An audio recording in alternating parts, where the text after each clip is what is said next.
저주와 복의 시리즈 두 번째로 창세전 십자가 예정한 천국의 신비라는 말씀, 이 본문 말씀은 고린도전서 2장 7절의 말씀을 중심으로 해서 이 천국의 신비를 좀 더 심도 있게 우리가 오늘 좀 나눠보려고 그래요. 지난 시간에 이런 질문을 한번 던져본 일이 있어요. 예수님이 왜 십자가에 달려 죽으셔야만 하는가? 이건 모든 분들의 질문이에요. 여러분들의 질문도 되기를 원하고 또 이 질문을 주변 사람들에게 설명해 줄 그러한 책임도 우리에게 있어요. 그러면 이제 어떤 분들은 이렇게 또 물어보는 분들도 있어요. 우리들도 마찬가지고 다른 방법이 없는가? 꼭 십자가에서만 죽어야만 하는가? 이런 질문을 던질 때도 있어요. 예컨대 죽으라 하셨으면 칼에 맞아서 죽을 수도 있고 돌에 맞거나 또는 화형을 당하시거나 또는 교수형을 당하시거나 또는 독곡물을 잡수시거나 기타 등등 여러 가지 다른 방법으로 예수님을 죽일 수가 있고 예수님이 또 죽을 수가 있었어요. 그런데 왜 십자가라는 방법을 사용하셨나? 이제 이 부분에 대해서 지난 시간에 제가 자세히 설명을 했지만 거기에 지금 부연을 했어요. 이 십자가의 방법은 이 전통적으로 유대 문화에서 가장 혹독한 방법이라고 혹독한 사형수를 사형시키는 가장 혹독한 방법으로 알려져 있어요. 십자가에 매달아 놓고는 6시간 동안 이제 그 고통을 받게 하는 것뿐만 아니라 매달려 있을 때 그 주변의 사람들이 여러 가지로 힐난을 하고 또는 조롱도 하고 하는 그런 일들이 6시간 동안 있게끔 그렇게 디자인을 하신 것이 이 십자가의 죽음이라고 일반적으로 말씀들을 하고 있어요. 예수님의 경우에는 이 십자가를 본인이 직접 메고서 이제 가셨어요. 그때부터 이제 그 고통이 시작이 됐는데 메고 가실 때 로마 군인들이 때리기도 하고 또 모욕도 하면서 너무 무거워서 이제 시몬이 대신 지게끔까지 된 그런 상황을 우리가 알고 있습니다.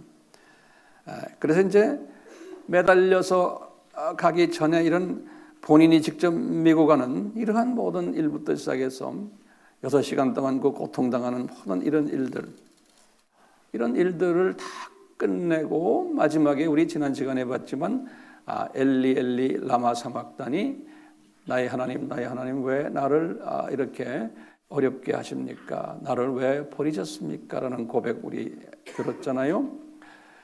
그렇게 보면 우리가 이 십자가라는 하나의 사건을 보면서 그 속에 두 가지의 과정이 있는 것.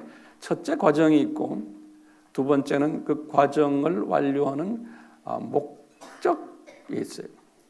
이 과정은 예수님이 십자가를 메고 가는 것부터 시작을 해서 쭉 해서 엘리 엘리고 말씀하기 직전까지의 과정. 그리고는 이제 마지막 목표는 이분이 이제 엘리 엘리 말씀하시는 그 장면이. 엘리 엘리 그 장면은 뭐냐면 예수님이 하나님이 예정하신 그 백성들의 모든 죄들을 다시 말하면 과거에 지은 죄들 그리고 현재에 짓고 있는 죄들 또 미래에 지을 죄들 모두를 한꺼번에 뒤집어 쓰시는 그 죄를 우리가 저주라는 표현을 썼어요. 그 저주들을 한꺼번에 뒤집어 쓰시는 그 순간이 그 엘리 엘리 라마 사막다니를 외치셨던 마지막 십자가의 순간이었어요. 그러니까 과정도 중요하지만 그 마지막 저주 받으시는 그 사건이 가장 중요한 거예요. 그래서 우리가 자칫하면 십자가 이야기를 할 때 과정만 이야기하고 그 마지막 부분을 놓치는 경우가 있어요. 그러다 보면 그냥 십자가는 고통을 당하면서 모욕을 당하면서 이렇게 지신 것이다라고 자칫하면 십자가의 그 본래의 뜻을 희소시키거나 또는 변질시킬 가능성이 있어요. 그저 괴로워하시는 그러한 하나의 모습으로만. 그렇다고 해서 우리 과정을 가볍게 여기면 또 안 되죠. 예수님이 이 과정과 이 마지막에 이 목적다를 수행하는 이러한 모든 것을 이루시려고 이미 주전 1000년에 다윗에게 미리 이 환상으로 비디오로 쫙 보여주셨어요. 이 과정을. 그래서 이제 다윗에게 시편 22편 6절에서 18절 우리 잘 아는 그 내용들을 쭉 보면요. 다윗이 눈을 탁 떠서 영안을 떠서 보니까 예수님이 십자가에 딱 매달리셨는데 그분의 모습이 그 과정들이 벌레 같고 사람들의 비방거리로 멸시거리로 조롱거리로 비웃음 그러면서 옆에 있는 개들이 그래서 개들은 로마 군인들을 이제 지칭하는데요. 개들이 예수님의 겉옷을 나누고 속옷을 제비 뽑고 하는 이런 모든 것들을 이 과정을 쫙 보여주셨어요. 그러니까요. 예수님이 이 숨을 거두는 엘리 이 사건 일어나기 전에 적어도 6시간은 이 과정이 필요하다는 것을 우리에게 보여주셨어요. 그리고는 이제 엘리의 그 저주 받으시는 장면은 나오는데 이 시편 22편에 1절에 그 결과를 먼저 말씀하셨어요. 결과를 먼저 말씀하시고는 과정들을 쭉 이렇게 하시는데 우리가 이제 이런 걸 그 과정 속에서의 예수님의 모습을 이렇게 묵상할 필요가 있죠. 왜냐하면 어떻게 만물의 창조주 되시고 그 말 좀 적어놓으세요. 예수님이 항상 이거 우리가 묵상하는 거예요. 이 만물을 창조하신 분이시고 만물을 창조하신 만물을 발 아래 두시고 지배하시고 관리하시는 분이세요. 예수님이. 그것뿐 아니라 나와 여러분들 또 모든 만유의 생명체들의 생사 화복을 주관하시는 분이에요. 항상 저는 이것을 묵상을 해요. 예수님이 나의 생사 화복, 내 사랑하는 가족들의, 내 자녀들의 생사 화복을 주관하시죠. 항상 묵상해요. 그래서 저는 거기다 토시를 하나 붙여요. 우리에게 은혜를 베풀어 주세요. 주님, 내 사랑하는 내 아들, 내 며느리, 내 손자, 손녀들 은혜 베풀어 주세요. 뭐 복달란 말도 안 해. 은혜 베풀어 주세요. 이놈들 이런 죄 짓고 저런 죄 짓고 예수님을 어떤 때는 잘 섬기지도 않을 때도 있을 터인데 세상 좋아하고 주님 은혜 베풀어 주세요. 저는 자식을 위해서 기도할 때는 요 기도예요. 그러면 제가 목사로서 할아버지의 모습으로 주님, 그래도 조금이라도 주님의 은혜를 받으려고 제가 내 손자 손녀들에게 이 은혜를 베풀어 달라고 하기 위해서 제가 지금 이렇게 이 나이에도 주님을 섬기고 있습니다. 주님 은혜 베풀어 주세요. 이게 제 기도예요. 은혜 베풀어 달라는 말은 뭐가 거기에 숨겨져 있냐면 주님 앞에는 제가 부족합니다. 할 말이 없는 존재입니다. 그러니까 은혜 베풀어 주십시오. 왜냐하면 우리에게 이 새 생명을 주시려고 이분이 이런 은혜의 주관자시고 생사화복을 주관하시는 분이 벌레 모습으로 이 개들 같은 로마 군인들에게 또 유대인들에게 철없는 유대인들에게 비방받으며 멸시받는 그 모습, 항상 이렇게 우리 예수님을 이렇게 묵상하는 거예요. 이분이 이 모습으로 우리에게 생명을 주시려고. 그런데 어떤 생명이냐? 나의 과거의 죄, 현재의 죄, 미래의 죄까지를 뒤집어 쓰시려고 이렇게 하셨구나. 이 예수님, 그래서 우리가 예수님을 닮아간다는 것은 이런 예수님의 모습을 조금씩 우리가 묵상하면서 내 삶에 이게 적용이 되는 거예요. 예수님 닮아간다는 거예요. 이렇게 다윗에게 주전 1000년에 주시고는 우리 지난 시간에 잠깐 보았지만 주전 700년에 이사야에게도 똑같은 비디오를 주셨어요. 이 과정과 그 다음에 이 결과 목적을 이사야서 53장 4절에서 6절 우리가 지난 시간에도 봤지만요. 이분이 4절에서는 목적을 완전히 말했어요. 예수님, 그는 저주를 당하셨네. 우리의 질고를 지고 저주를 당하신 분이네. 그 다음에 6절에 가서 우리의 모든 죄악을 그에게 뒤집어 씌우셨구나. 이분이 저주를 받으셨어요. 그런데 그 과정을 또 설명해요. 그가 형벌을 받아서 고난당할 줄 생각하고 우리의 허물을, 우리의 죄악을, 우리의 허영을 위해서 그가 채찍을 맞고 이런 과정을 또 쭉 또 환상으로 보여준 거예요. 그렇기 때문에 과정이 중요하죠. 그렇지만 과정에서 머무르시면 안 되는 거예요. 우리가 자칫하면 그 예수님의 우리 이 죽음의 사건, 십자가의 사건을 과정에서 머무르는 그러한 우를 범할 수가 있어요. 이 과정은 중요하지만 최종 목표는 뭡니까? 저주예요. 이분이 저주를 받으신 거에 대한. 그렇기 때문에요. 과정만 중시하다 보면 이 저주에 대한 본질을 놓치게 돼요. 약화시키게 되고 변질시키게 될 가능성이 있어요. 자,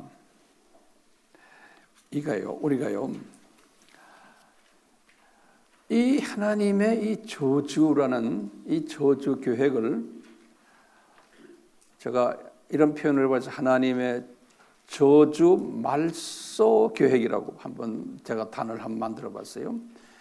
우리 인간은 다 저주받은 존재들인데 이 저주를 말소시켜 주겠다는 계획을 언제 짜셨나? 그러면 오늘 본문에 보면은 창세 전에 이미 짜셨다 이런 말씀이 있어요. 창세 전에. 이 말은 하늘과 땅의 모든 것을 지으시기 전에, 창세기 1장 1절 전에, 아담 창조 전이에요. 창세 전에 이미 이렇게 하셨다라는 사실을 바울도 개종을 하고 20년 동안 몰랐어요. 바울도. 주후 35년에 개종을 하고는 이분이 고린도 전서를 기록하실 때가 55년이에요. 41년에 이분이 3층천까지 올라간 경험을 했거든요. 낙원까지 올라간 경험을 했거든요. 고린도 후서 12장 1절에서부터 4절까지 보시면은 이분이 고린도 후서를 쓰시면서 고린도 교회에 이런 말을 했어요. 14년 전에 내가 이 낙원과 3층천에 올라갔었단다라는 말. 14년 전에. 그러면 고린도전서를 언제 썼어요? 55년에 썼잖아요. 그러니까 55 빼기 14 하면 언제예요? 41년인 거예요. 그러면 우리가 또 질문하는 거예요. 도대체 그러면 41년 때 이분이 어디 계셨나? 바울이? 그럼 우리 공부했죠? 사도행전에서 35년에 개종해가지고 3년 동안 어디가 계셨어요? 아라비아에. 아라비아는 지금 같은 경우는 시내산 쪽이에요. 시내반도 쪽에. 그리고는 3년 거기 계시다가 그 다음에 나머지 7년은 어디가 계셨어요? 자기 고향 다소에 계셨어요. 그러니까 이제 주후 41년은 고향 다소에서 외롭게 혼자서 지내던 때예요. 이때 이분이 낙원에도 올라가서 예수님을 만나시고 직접 하늘의 비밀을 다 이렇게 배웠는데도 그 당시 그런데도 이분에게 지금 창세전 십자가를 예정하셨다는 것은 가르쳐 주지를 않았어요. 바울에게. 신기하죠? 바울은 그러면 어떤 복음만 개종해서 20년 동안 알았나요? 소위 우리가 말하는 원시 복음만 알았어요. 프로토 에반겔리온. 이것은 뭐냐면 창세기 3장 15절에 관한 복음이에요. 예컨대 아담이 죄를 딱 짓자마자 예수님이 사탄에게 하시는 말씀이에요. 뭐라고 그러시냐면 사탄아 내가 여자의 후손으로 내려올 터인데 내 후손과 이 여자의 후손과 싸움이 있을 것이다. 그런데 여자의 후손이 승리할 것이다라는 그 예언의 말씀이 소위 우리가 원시복음이다. 그러니까 다시 말하면 복음의 최초라는 거예요. 예, 이것이 모든 크리스천들에게 적용이 됐고요. 이것을 바울도 요 복음을 알고 계셨던 거예요. 이것을 우리가 이제 단순 복음이다. 이렇게 이제 한번 제가 명명을 해봤어요. 단순 복음이다. 많은 분들, 여기 앉아 계신 분들도 이제 예수님이 십자가에서 죽으셨다. 그러면 그게 성경에 어디에 나옵니까? 그러면 조금 성경을 좀 안 사람은 창세기 3장 15절, 그래서 우리가 여자의 후손이라는 이제 책을 썼죠. 창세기 3장 15절에 예언되어 있지 않습니까? 그 수준만 알아도 상당히 하는 거예요. 크리스천 중에서. 그러면서 우리가 구약 4,000년 동안에 우리 그 구원론 공부했죠. 어린 양을 잡는 이야기 쭉 했어요. 가죽 치마의 어린 양, 아벨의 어린 양, 그 다음에 노아의 뭐예요? 방주의 어린 양, 그 다음에 뭐예요? 아브라함 때 모리아산의 어린 양 쭉 나가다가 나중에 6월절의 어린 양 모세 때 쭉 나오는 이야기 있죠? 이걸 통해서요. 창세기 3장 15절에 그것을 더 구체적으로 시간이 가면서 그림자로 우리에게 보여주신 거예요. 그러면서 나중에 이제 말씀하시기를 우리 이 모든 구약의 이 어린 양 사건들, 나중에 성막을 져서 어린 양 잡는 이야기, 성전을 지어서 어린 양 잡는 이야기, 성전 딱 지어놓고는 예수님이 직접 하시는 이 성전은 나다라고 말씀하시는 모든 장면들, 이 구약에 나오는 모든 이런 것들은 기초가 어디냐면 원시복음에서부터 시작이 되는 거예요. 네, 원시복음부터. 그러니까 바울도 이 원시복음을 가지고서 계속해서 이분은 20년 동안 예수님을 섬겼어요. 그러니까 이 원시복음만 딱 알고 있으면은 많은 질문들이 거기에 뒤에 따라 붙어 있게 돼 있어요. 네. 근데 우리 크리스천들이 교회 다니면서 그냥 예수님이 나를 위해서 죽으셨다. 구약의 어린 양이 예수님이시다. 그분이 오셨다. 이제 이 수준으로만 우리가 알고 있기 때문에 대부분의 기독교인들이, 심지어는 목사님들까지도 거기에 따라오는 많은 질문들에 대해서 이게 소화가 안 되는 경우가 많아요. 근데 그 안 된 채 복음을 전하다가 이제 주님 나라를 가는 분들이 대부분이에요. 네. 바울도 20년 동안 그 경험을 해왔던 거예요. 바울도. 우리가 그 바울이 이런 원시복음 수준에서 20년을 사셨다는 것을 어떻게 아는가? 그러면 바울의 서신들을 딱 보면 아는 거예요. 바울의 첫 서신이 무슨 서신이에요? 갈라디아 쓴 거예요. 주후 몇 년? 42불 여세 몇 년? 9년. 그럼 49년은 첫 선교 여행이 46년에서 48년이죠. 그렇죠? 첫 선교 여행 다녀오시고는 처음으로 쓰신 서신이 갈라디아 서신이에요. 이 갈라디아서는 율법과 은혜에 관한 서신이에요. 그래서 이제 이분은 이 예수 그리스도의 죽으심과 부활하심을 이분은 단순 복음적으로 설명을 했어요. 원시 복음적으로. 갈라디아서 1장 4절에도 그랬고 1장 7절에도 이것을 그리스도의 복음이다. 이 원시 복음을. 그리고는 이분이 그런 거예요.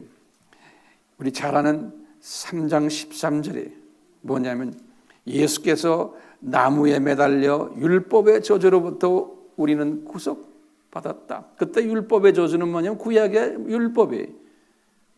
율법의 저주 수준이었어요. 지난 시간에는 이걸 내가 한 단계 업그레이드 설명했지만 지금 여기에서는 그냥 문자적으로 율법의 저주에서 우리를 구속했다. 갈라디아서 3장 13절에 이런 말씀하십니다. 그리고는 의인이 되는 길은 그 유명한 우리 갈라디아서 2장 16절, 2장 21절에 이렇게 표현. 우리가 이거 좋아하는 성경 구절이에요. 의인이 되기 위해서는 율법의 행위가 아니고 그리스도를 믿는 믿음에 의해서 라는 대답을 항상 해요. 내가 이제 산 것이 내가 산 것이 아니고 우리 좋아하는 거 있죠. 그 내용도 보면 다 십자가 이야기를 하는데 원시 복음적인 그런 측면에서 십자가를 말씀하시는 거예요. 그리고는 바울이 갈라디아서서 그래요. 율법이라는 것은 초등학문이다. 4장 9절에 또 율법은 몽학선생이다. 다시 말하면 가정교사다. 예수님으로 보여주는, 예수님으로 이끌어가는 갈라디아서 4장 24절에 그래요. 그렇기 때문에 이제는 원시복음을 믿는 믿음으로 의인이 된다는 거예요. 그래서 이분이 원시복음을 상당히 강조하시면서 갈라디아서 1장 8절부터 뭐라고 그러냐면 갈라디아 교회 안에 다른 복음을 전하는 분들이 계시다는 거예요. 다시 말하면 원시복음 외에 다른 복음들. 유대교인들이 그 안에 좀 있었거든요. 그 사람들은 유대교의 율법도 지켜야 된다라고 믿었던 사람들. 그래서 바울은 another gospel 그래요. 갈라디아서 1장 8절에 은혜가 있고 믿음도 필요하지만 거기엔 율법이 꼭 따라와야 된다라고 믿는 사상이에요. 이런 사람들이 있었는데 그건 아니다 하면서 이분은 원시복음을 대단히 강조를 했어요. 그래서 갈라디아서는 원시복음을 집중적으로 설명해 주는 그게 주후 몇 년이 49년이에요. 이걸 보면 우리가 바울이 이 원시복음의 수준에 계셨구나라는 걸 알 수가 있어요. 우리 대부분의 크리스천들도 마찬가지. 그러다가요, 바울이 두 번째 선교 여행은 언제 했어요? 50년부터 52년이에요. 그 2차 여행은 굉장히 중요한 여행이에요. 바울에게는. 왜냐하면 2차 여행 때 대부분의 터키에 있는 교회들을 개척하던 거예요. 마게도니아에 있는 교회들 이분이 그때 고린도 좀 밑으로 내려와서 아가야 지방의 교회들, 그러니까 성세에 나오는 유명 교회들을 개척한 때가 2차 여행 때예요. 그건 아시아에 있는 7교회들, 골로새까지 하면은 8교회 최소한. 그리고는 마게도니아에 올라가서 빌립보 교회, 그 다음에 데살로니가 교회, 그 다음에 베레아 교회, 쭉 밑으로 내려와서 아데네 교회, 저쪽 밑으로 내려와서 고린도 교회. 이 모든 교회들을 2차 여행 때, 그 기간이 언제예요? 50년부터 52년이에요. 이 기간 동안. 그러니까 우리가 이 시간적인 개념을 꿰뚫고 있어야 돼요. 그래서 자꾸 우리가 연습하는 거예요. 네. 이때 이분이 고린도에 내려가서 계셨을 때, 고린도 교회를 개척하고 계셨을 때 데살로니가 위에 교회를 개척했는데 데살로니가 사람들이 질문들이 있고 좀 문제들이 있는 것을 보고를 받고는 고린도에 앉으셔가지고 데살로니가에다 편지 쓴 게 데살로니가 전서 후서예요. 예전에도 제가 말씀드렸지만 전서 후서가 있는 것은 꼭 문제가 심할 때 그래요. 편지 한 번 보냈는데 아직도 말 안 들어요. 그래서 후서를 쓰는 거예요. 전서 후서 있는 교회가 어느 교회예요? 데살로니가 전후서, 그 다음에 고린도. 이 고선생들이 말이 많아요. 그래서 고선생은 편지 길이도 되게 길어요. 네. 그러니까 고린도 교회가 문제의 교회예요. 자, 데살로니가 전서를 쓰실 때 보면 그 안에 보면 1장 5절 바울이 우리의 복음이란 말도 하고 2장 2절과 8절과 9절에 보면 하나님의 복음이라는 단어를 써요. 그렇지만 다 원시 복음을 지칭하면서 하신 말씀이에요. 창세전 이야기가 없어요. 그 다음에 이제 데살로니가 후서도 같은 해에 쓰셨는데 거기에도 보면 예수 그리스도의 복음, 데살로니가 후서 1장 8절, 우리가 전하는 복음 2장 14절 이렇게 해서요. 다 원시 복음과 관계되는 말씀을 하셨지 창세전의 복음을 예정했다라는 말씀은 없었어요. 그러니까 지금 제가 두 성경 말씀을 드렸습니다. 처음엔 뭐예요? 갈라디아서. 그 다음에 두 번째는 데살로니가 전서, 후서, 그러니까 세 성서 말씀을 드렸어요. 이걸 우리가 꿰뚫고 있어야 돼요. 하나님의 사람들은요. 예. 그리고 똑같이 49년에 성서를 또 쓰신 분이 한 분 계세요. 그분이 누구요? 야고보가. 야고보는 누구요?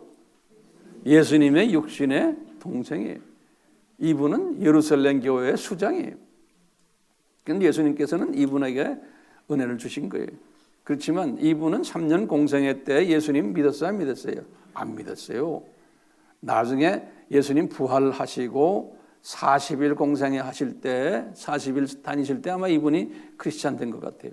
안 그러면 이분이 예수님이 부활하시고 40일 동안, 제 생각엔 그 40일 동안, 그래서 오순절 다락방에 120문도 모였을 때 거기에 주축 인물이 되지 않았나라고 우리가 이렇게 이제 추측을 하는 거예요.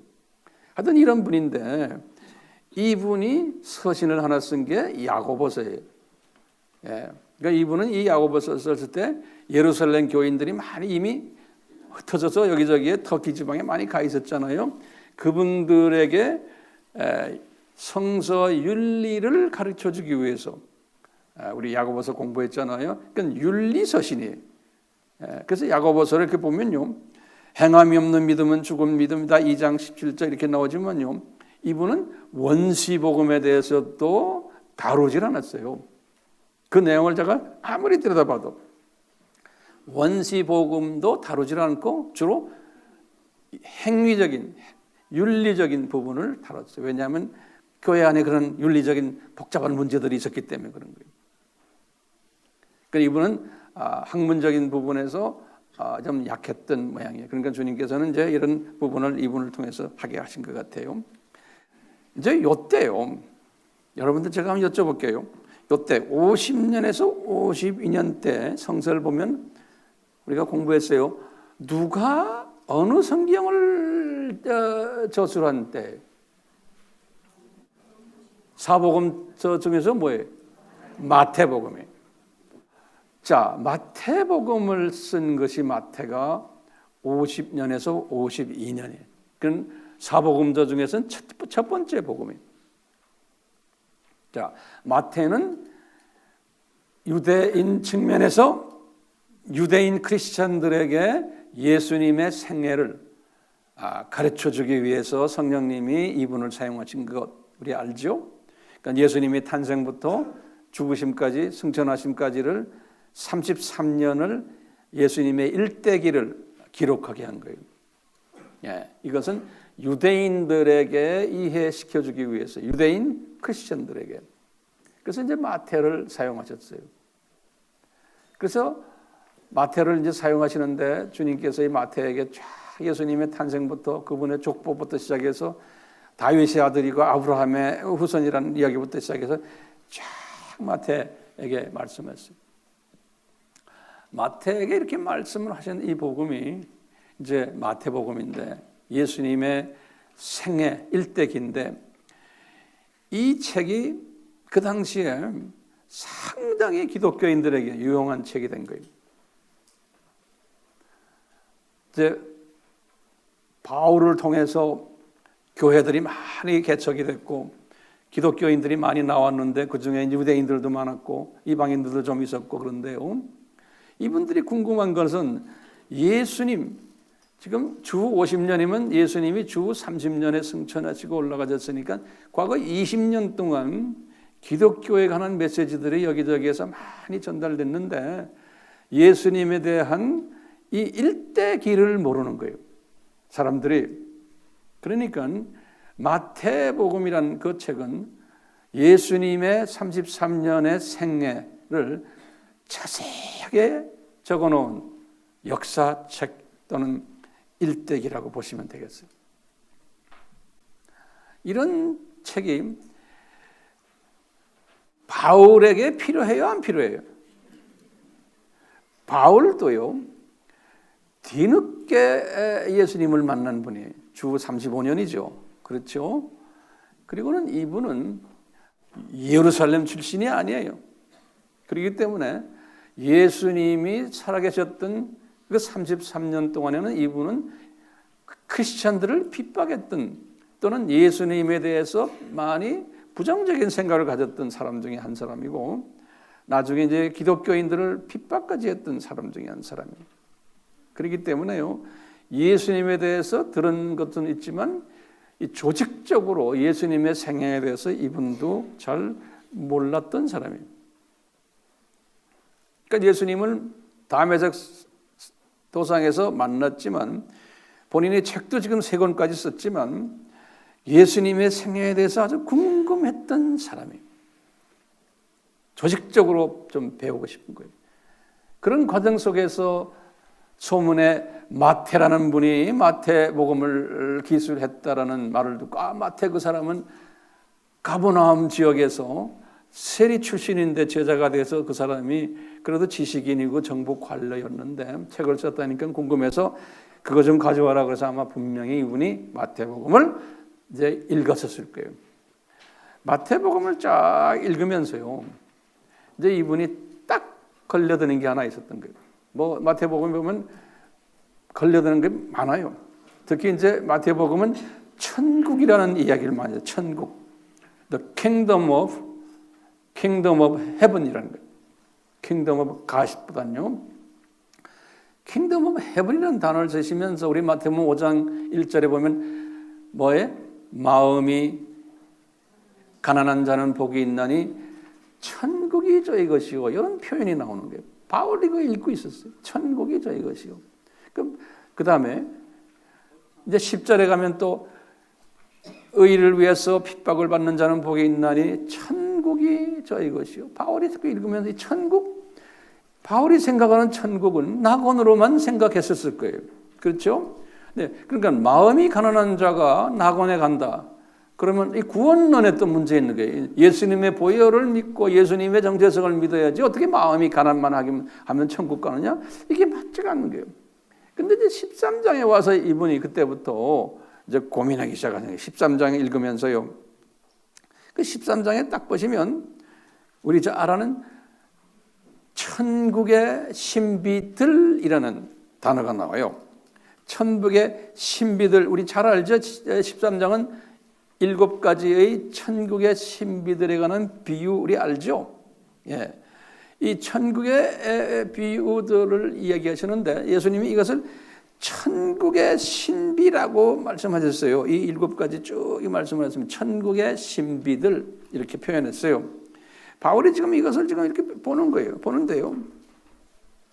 신비들 하면서 쭉 설명하는데 하다가 나중에 35절에 딱 와서요. 이분이 딱 걸리는 거예요. 우리 35절을 한번 열어보세요. 마태복음 13장 35절에 딱 보면 제가 가끔 여기도 설명하지만 오늘은 좀 조금 다른 측면에서 내가 좀 설명하는 거예요. 이제 마태에게 말씀하신 것을 바울이 지금 깨닫는 거예요. 뭐냐면 이 천국의 신비들은 그러면서 이제 이런 말을 마태가 했어요. 이것은 일반 사람들은 유대인들이나 일반 크리스천들은 이 7가지의 신비를 소화를 못한다는 거예요. 이렇게 말씀하시고는요. 마태에게 주신 거예요. 그리고는 뭐라고 그러냐면요. 눈이 띄어져도 보질 못하고 귀가 열려도 듣지를 못하게끔 내가 디자인을 해놨다는 거예요. 이 천국의 신비를. 그런데 너희들에게만 제자들이에요. 다시 말하면 특수한 하나님의 뜻을 전달하는 제자 그 사람들에게는 너희들에게는 이 신비를 깨닫도록 내가 디자인해놨다는 거예요. 예. 이 말씀을 지금 바울의 이 책을 읽으면서 이제 그걸 딱 본 거예요. 그리고는 이제 35절 지금 내가 열어놨는데 여러분 딱 보니까 이 천국의 신비는 다시 말하면 이 7가지 이 비유 지금 너희들이 지금 보고 있는 이 비유는 창세 전에 세상의 기초가 놓인 이래로 감추어진 것들을 이제 드러내는 거다. 이런 표현을 한 거예요. 이게 이제 원어로 보면 뭐라고 되어 있냐면 헬라 말로요. 아포카타볼레스 코스모우라는 코스모스라는 것은 세상을 위해 코스모스. 우리가 코스모스라고 그러죠. 월드. 다시 말하면 이 세상이라는 말은요. 우리 항상 배웠죠. 저 세상과 이 세상이에요. 2층 천과 1층 천을 창세한 게 창세기 1장 1절이에요. 3층 천은 이미 존재하고 있었고 이 1층 천과 2층 천 이것을 창조하기 기초가 있는데 세상에 기초가 놓인다는 소리는 1층 천과 2층 1층 천은 지금 이 공간 이 공중이고 2층 천은 우주의 모든 별들 우주 세계 여기에 기초가 놓인 이래로 하는 건 이제 보면 이래로 그러는데요. 이 아포라는 단어, from the foundation of the world. 그러니까 아포카타볼레스 코스모.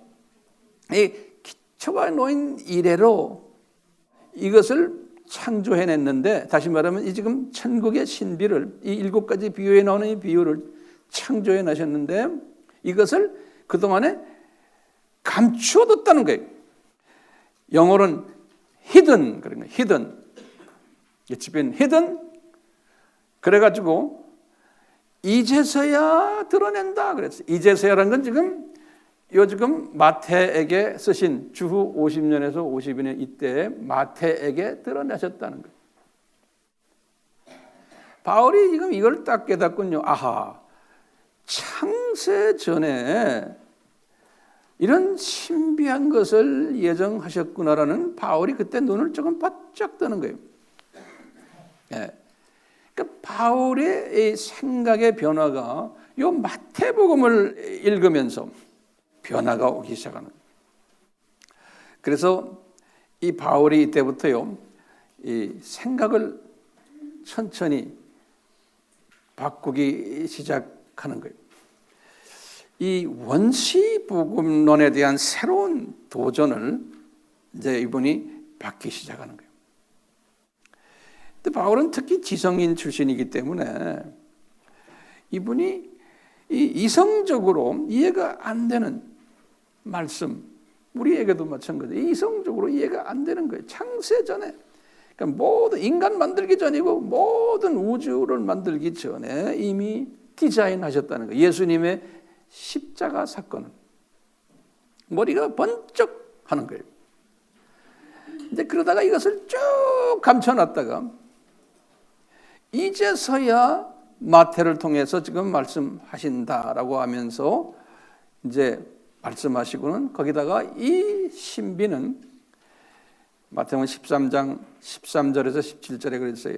소수 제자들에게만 눈뜨게 하고 귀를 열게 해서 깨닫게 하지 나머지 하나님의 자녀들은 그렇지 못하게 하겠다는 거예요.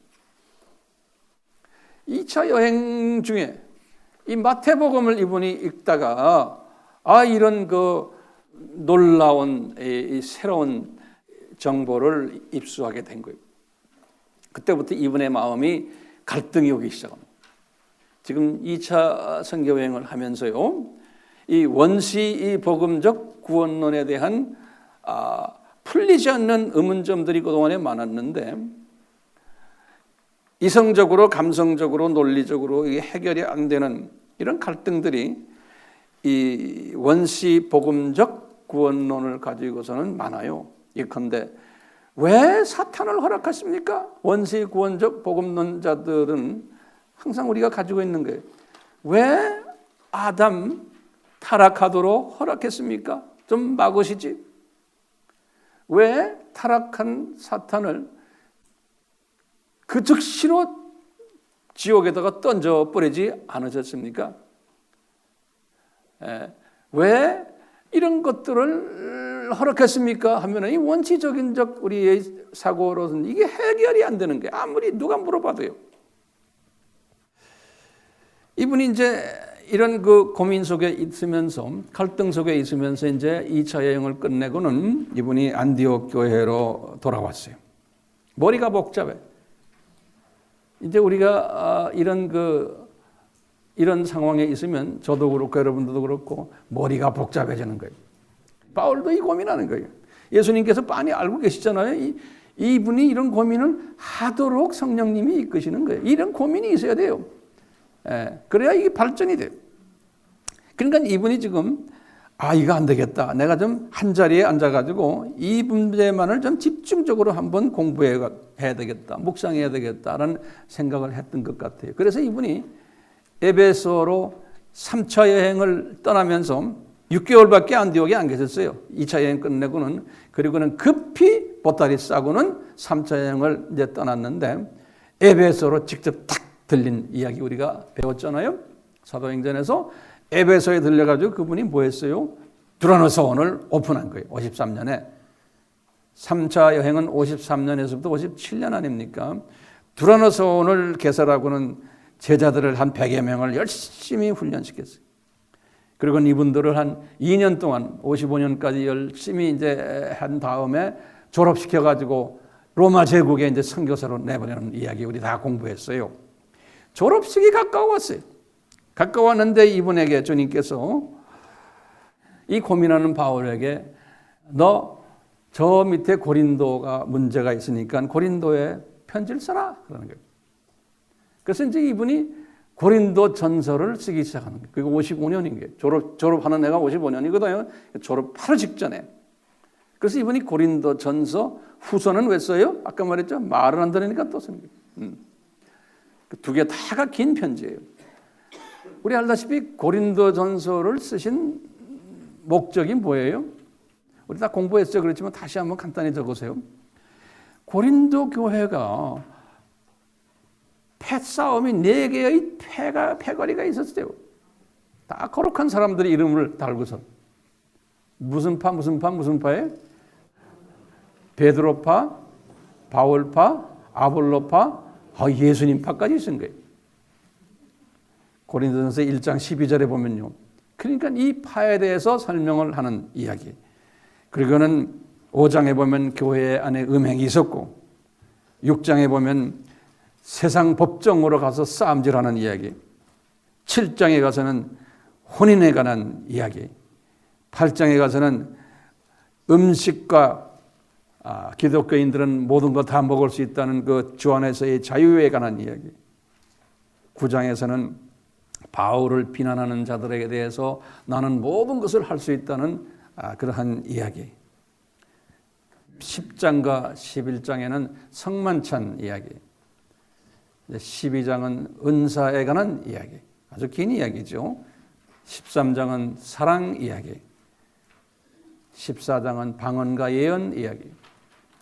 15장은 부활에 관한 이야기. 아주 우리가 좋아하는 내용들이 다 있어요. 자,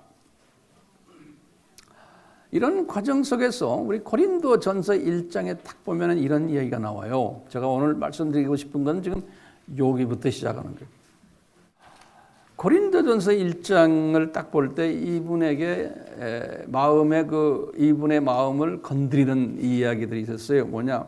고린도란 도시는 그게 유명 세계적인 무역 도시 아닙니까? 거기에 그러니까는 뭐 이태리 사람들, 히랍 사람들, 애굽 사람들, 유대인들, 비즈니스맨들, 또 학벌이 좋은 사람들 다 모여 있는 곳이에요.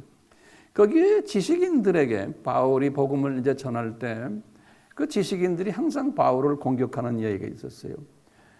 여보, 기독교가 예수가 메시아 그리스도라고 말하는데 그건 도저히 우리의 지혜로는 이해가 안 된다는 거예요. 왜? 메시아라는 그러한 분은 승리자고 왕으로 오고 이분은 화려한 모습으로 오게끔 되어 있는 분인데 어떻게 그 가장 악한 범죄자가 받아야 되는 십자가에서 죽어야 되느냐? 그러니까 이 십자가의 도에 대한 이 소화를 이분들이 하지를 못하는 거예요. 그러니까 바울이 이 사람들에게 이야기하는 거예요. 너희들 세상 지식 가지고 이 십자가를 알려고 하느냐? 안 된다는 거예요. 이 성령님의 조명하심이 너희들에게 있어야지만 되지. 성령님의 조명하심이 없는 사람들에게는 이 십자가의 도가 어리석은 이해가 안 되는 도로서밖에 이해가 안 된다는 거예요. 예. 그런데 이 성령님의 조명하심을 받으면은 너희들이 이 십자가가 하나님의 능력이고 하나님의 지혜인 것을 알게 될 거라는 거예요. 이런 말씀을 쭉 2장 18절부터 쭉 24절까지 쭉 그런 말씀을 하세요.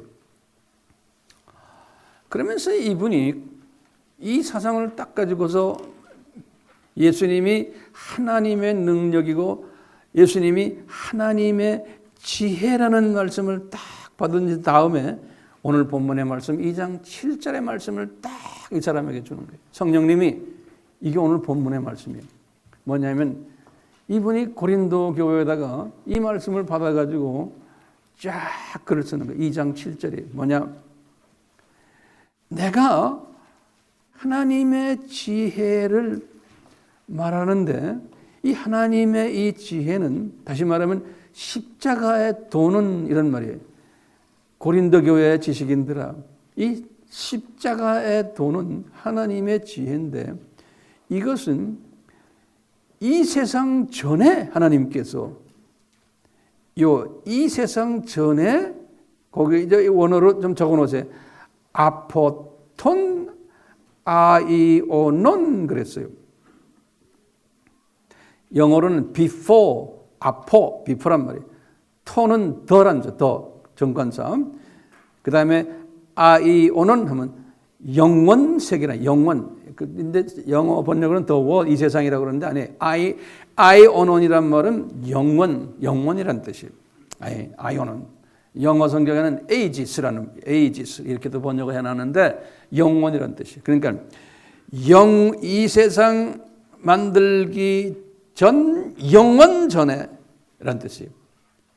이 하나님의 이 신비에 관한 이야기는 다시 말하면 이 십자가 이 사건은 이 세상이라는 것은 우리가 지금 살고 있는 이 세상과 저 영원 세계 타락하기 전에 영원 세계 전 우리의 영광을 위해서 우리 크리스천들의 영광을 위해서 미리 정하신 감추어진 지혜라는 거예요. 이 지혜는 하나님의 지혜는 다시 말하면 이 십자가 사건은 하나님의 지혜인데 이것을 영원 전에 다시 말하면 before the creation 창세 전에 이미 만들어 놓으신 거라는 거예요. 예정해서. 근데 이것을 감추어 오셨다는 거예요.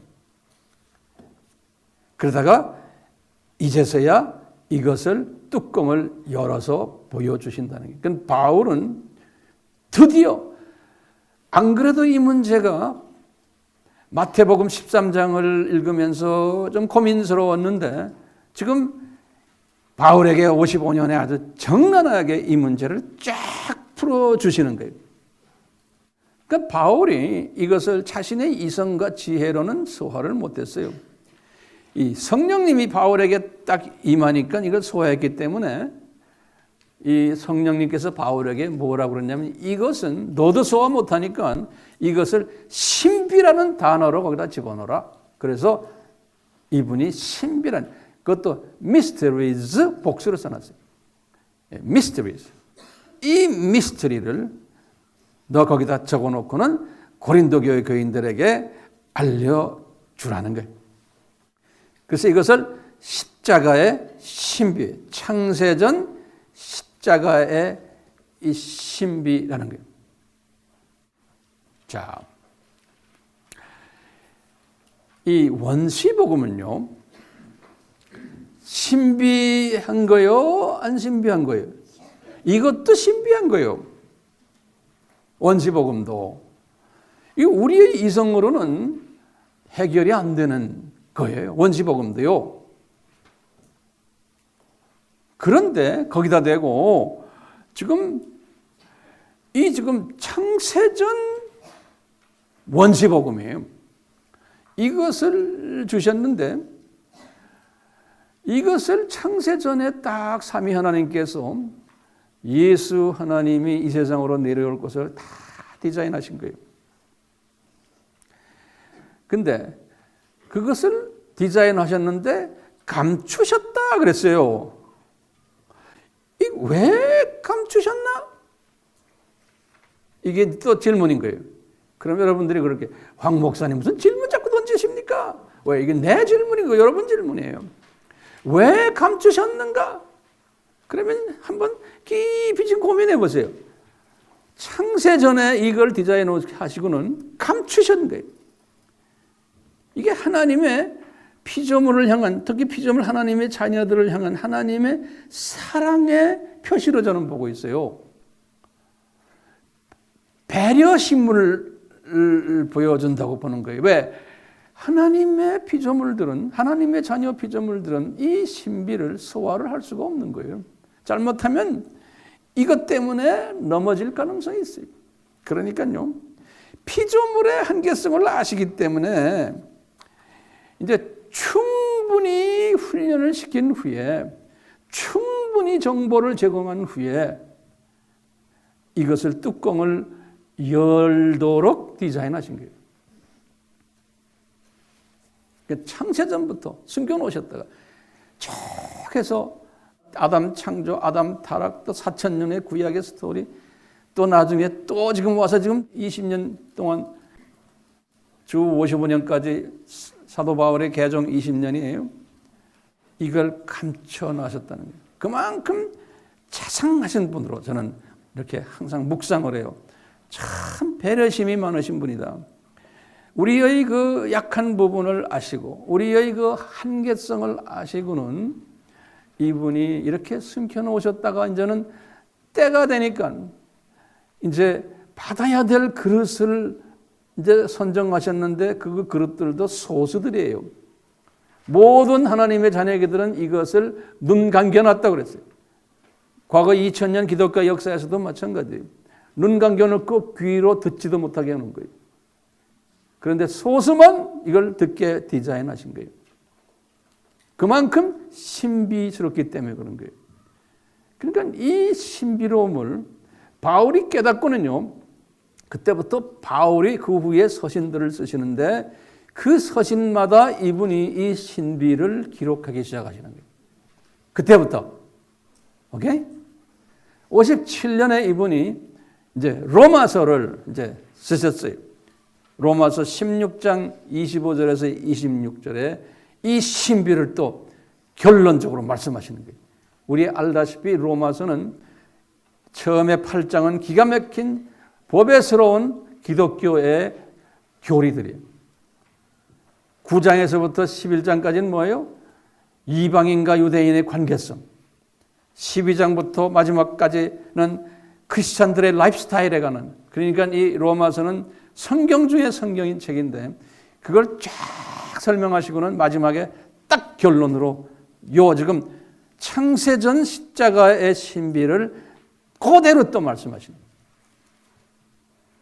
숨겨놨다가 이제 펼쳐놓는다 하고, 그리고는 이제 주후 60년에서 62년에 에베소서를 쓰실 때도 1장 3절에서 14절, 또 같은 60대 62년 때 골로새서 쓰실 때도 1장 26절에, 그리고는 67년에 마지막 편지인 디모데에게 유언의 말씀을 하실 때도 자기 영적 아들인 디모데에게 똑같은 말씀, 디모데후서 1장 9절에. 그러니까 이 사상을 자기 사랑하는 사람들에게 계속 집어넣어 주시는 거예요.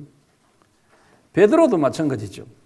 쭉 이 사실에 대해서 원시복음적으로만 이분이 알고 계시다가 순교 1년 전에 주후 64년에 베드로전서 1장 19절에서 20절에서 요 창세전 십자가의 사건을 베드로에게 가르쳐 주시고는 순교 1년 전에 이분이 자기 제자들에게 이것을 가르치는 장면이 나와요. 그러니까 뒤늦게 바울과 베드로에게 이 신비를 가르쳐 주신 이유가 뭘까요?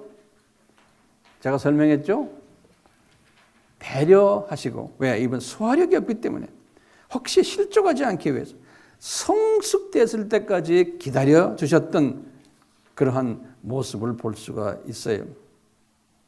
그렇기 때문에요, 이 원시 복음은 모든 크리스천들에게는 이게 완전히 소화는 못하더라도 원시 복음은요, 믿음의 근거가 되는 복음이에요. 그러니까 예수님이 아담의 죄 때문에 예수님이 이 세상에 내려오시기로 약속하시고 내려오셔서 우리를 위해서 죽으셨다. 이분이 그래서 우리는 하나님의 자녀가 됐다라는 단순 복음이 이 원시 복음이에요. 그러니까 우리는요, 대부분의 우리 하나님의 자녀들은 이 원시 복음만으로도 충분해요. 그렇죠? 구원이 충분한 거예요. 성서에서 바울이 누굴 전도할 때 원시 복음적인 수준으로만 이야기해줬지 창세전이다 이런 말씀 안 하셨어요. 하다간 다 도망가 버리게. 예. 그러니까 이 원시 복음으로는 충분해요. 여러분들도 충분해요. 나도 충분하고요. 그런데 제자가 됐다는 소리는 뭐냐면 이 천국의 이 신비를 주변 사람들에게 많이 알려줘야 되는 사람이에요. 이 제자가 되는 사람은 이 수직계명에 순종하기를 노력하는 사람이에요. 이 창조 목적에 순응하기로 노력하는 사람, 그런 카테고리 속에 들어있는 사람들, 제자들이에요. 하나님의 천국 파트너의 역할을 할 사람들, 다른 말로 표현하면 지상 사명을 순종하는 이런 사람들을 우리가 이제 제자로 이제 보는 거예요. 예수님도 12 제자들을 처음엔 그런 자격이 없었지만 그분들에게 지금 이 제자로 만들기 위해서 이 신비를 가르쳐 주면서 이건 너희들만이 알아야 되는 거라는 거예요. 이렇게 이제 쭉 말씀하셨잖아요. 이제 그렇기 때문에 원시복음으로 구원이 충분해요. 그러니까 우리는 여기에서 머물러 있어도 돼요. 그런데 여기 앉아 있는 사람 중에서 혹시나 좀 더 한 단계 업그레이드 돼가지고 창세전 십자가 복음을 알고 싶거나 이것을 묵상하기를 원하는 사람이 있다면 지금부터 제가 결론적인 하는 말을 꼭 들어주시길 바라요. 제자가 되려면은요, 이제 지금 똑같아요. 우리가 이 창세전 십자가의 사건에 관한 메시지를 주님이 저도 이거 깨달은 지가 얼마 되질 않았어요. 저도요. 그렇기 때문에요, 이 창세전 십자가 사건을 우리가 다 깨닫게 되면은 갑자기 이 시각의 이 변화가 오기 시작하더라고요. 이 하나님의 정체성, 삼위 하나님의 정체성에 대한 그 이해하는 모든 볼륨이 달라지고 크기가 달라지고 질이 달라져요. 그뿐 아니라 초이성적 사고를 가지게 되는 거예요. 그러니까 이성과 감성과 지성이 절대로 필요한데, 이제 영성도 필요한데, 여기다가 초영성, 초이성, 감성, 지성적 접근을 하도록 하나님이 눈을 확 뜨게 해주시는 그러한 선물로 이것을 깨닫게 하시더라고요. 그러니까 세계관이 달라지는 거예요. 과거에는 원시적 복음을만 가지고 있었던 이 세상, 이 세상 우리 살다가 그냥 간다. 그런데 이 초원시적 복음을 가지게 되니까 이 세상에 대한 보는 시각이 달라지는 거예요. 그래서 제가 여러분들에게 이 세상은 무슨 학교다? 창조 목적? 훈련 학교다라는 시각이 쫙 오기 시작하는 거예요. 이 세상에 왜 사탄을 존재케 했나? 거기에 대한 대답이 나오는 거예요. 왜 사탄을 지옥에 칵 집어넣지 않았나에 대한 대답이 나오는 거예요. 왜 이 세상에 이 사탄의 자녀들이 더 많고 하나님의 자녀가 숫자가 적은가? 왜 이분들이 더 파워가 있고 왜 하나님의 자녀들을 핍박하는가? 이런 것에 대한 대답이 나오기 시작하는 거예요. 그리고는 도대체 이 세상은 무언가? 우리는 이 세상에 나그네들이구나. 이런 대답들이 나오기 시작하는 거예요. 그래서요, 다음 시간에 연장해서 제가 지금 이제 이 시각을 가지고 더 발전을 시킬 거예요. 지금 이 시간은 예수 그리스도의 무한하신 은혜와 하나님 아버지의 극진하신 사랑하심과 성령님의 끊임없이 때를 따라 가르쳐 주시는 성령님의 지혜와 명철과 지식으로 항상 넘쳐나기를 예수님의 이름으로 축원하옵나이다. 아멘.